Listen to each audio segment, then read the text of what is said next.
O governo acaba de anunciar um corte de 55 bilhões de reais. Primeira constatação. Há quanto tempo aprovamos o orçamento? Outro dia. Foi no final do ano. Quando debatíamos o orçamento, o governo não tinha noção, não tinha previsão da realidade de hoje. O orçamento é realmente uma peça de ficção, mas está se transformando numa brincadeira de fim de ano.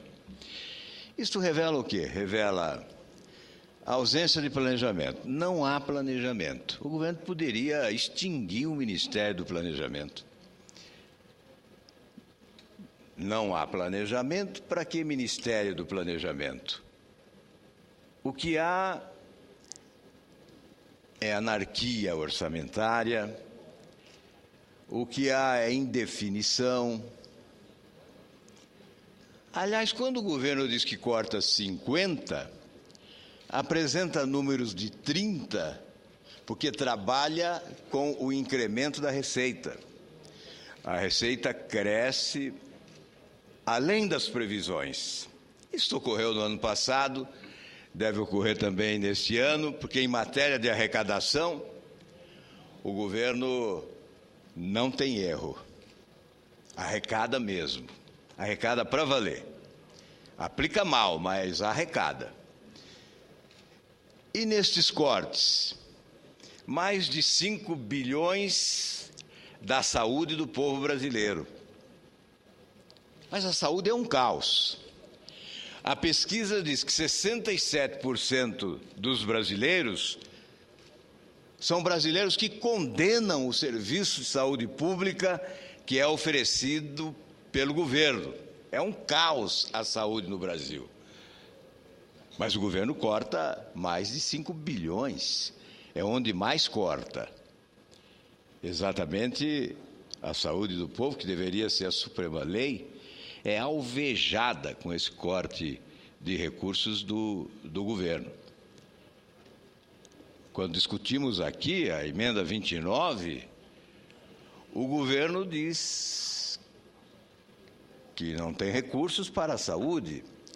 O governo não aceita a imposição de um percentual responsabilidade, 10% da receita pública.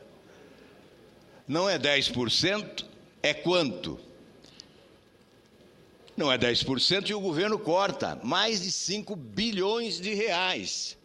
E que morram os brasileiros nas filas, à espera de atendimento médico às portas dos hospitais desse país.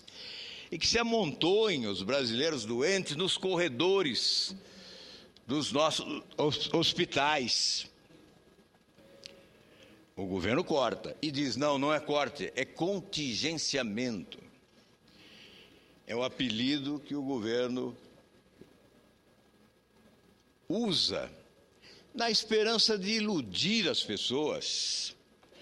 O governo vale-se de mistificação, manipulação de números e informações, vale-se de silogismos, vale-se de apelidos. Privatização é concessão, corte é contingenciamento. O governo não respeita. O governo, se necessário, altera a gramática, muda o dicionário, mas não respeita a população. É assim que anuncia cortes de 55 bilhões.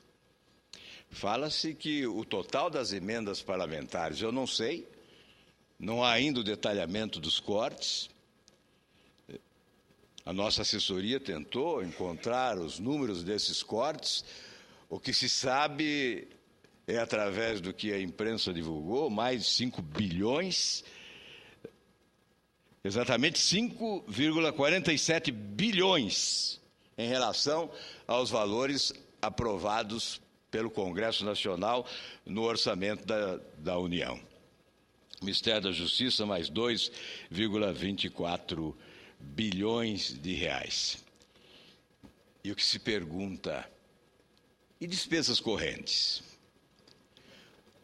Custeio, manutenção da máquina, estruturas ociosas, os gastos com aparelhamento do Estado, aparelhamento das instituições financeiras, como Banco Brasil, Caixa Econômica, BNDES, empresas estatais, como Petrobras, administração direta e indireta, autárquica, fundacional, aparelhamento brutal, espaço para contemplar a base aliada composta por 14 partidos.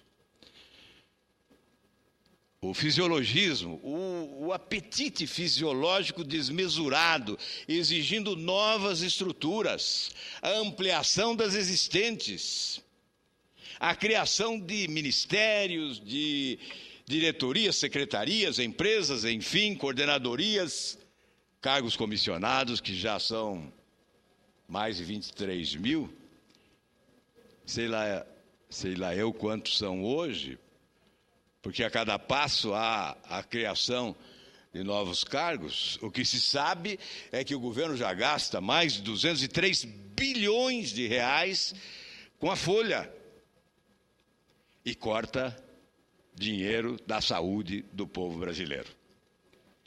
Enfim, a reforma administrativa nem pensar. Modernizar o Estado, para quê? Modernizar o Estado brasileiro significa torná-lo menor e mais eficiente, menos aparelhado. Este é o problema. Como atender o apetite fisiológico modernizando o Estado? Então, que fique retrógrado, ultrapassado, envelhecido. Ora, senhor presidente, não venham com a lenga-lenga de que a presidente é popular e tem mais de 70% de apoio do povo brasileiro. É preciso conferir que espécie de apoio tem um governo desse gênero. Um governo confuso, inseguro, claudicante, omisso em relação à corrupção, para não dizer cúmplice dela, com tantos escândalos que fazem ministros sucumbir na humilhação de terem que deixar os seus cargos e irem para casa. Senhor presidente,